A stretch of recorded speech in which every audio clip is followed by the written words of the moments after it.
English language we translate huwa as he. Otherwise, Allah subhanahu wa ta'ala has got no gender. Hope that answers the question. Assalamu alaikum. Wa alaikum assalam. In speaking with Christians, how should we handle the topic of original sin and vicarious atonement? The brother asked a question that when we deal with the Christians, how do we deal the topic of original sin or about atonement? Atonement. They say they have a concept of original sin, that because Adam, peace be upon him, he ate the apple, he sinned. And it was Eve, peace be upon her, that she tempted Adam to eat the apple. So because of her, all humankind is born in sin. And the Bible, it curses in Genesis chapter number 3, verse number 16. It says, "You woman, you shall toil in labor pain."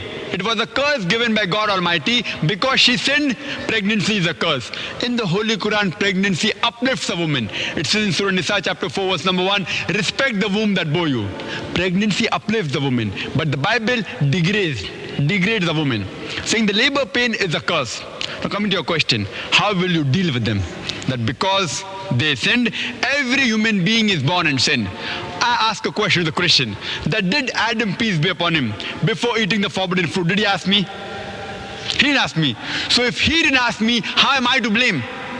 If he would have asked me, then you could have said, okay, I guided him that you eat the forbidden fruit. Then you can blame me. If he's asked you, then fine. He didn't ask me. So when Adam, peace be upon him, and Eve, peace be upon her, when they didn't ask me, how am I to blame? But the Christian missionaries, they quote that it's mentioned in the Bible, in the book of Ezekiel, chapter number 18, verse number 20, they say, "The soul that sinneth shall die." That means any soul that commits a sin, they shall die. Therefore, since Adam and Eve, peace be upon them, they ate the forbidden fruit, every humankind is born in sin. Therefore, for receiving salvation, you have to believe in Jesus Christ, peace be upon him, that he died for our sin. They are quoting half the verse of the Bible. Ezekiel chapter number 18, verse number 20 does say, "The soul that sinneth shall die." But they're putting a full stop where there's not full stop. It continues and says, "The son shall not bear the iniquity of the father, neither the father shall bear the iniquity of the son."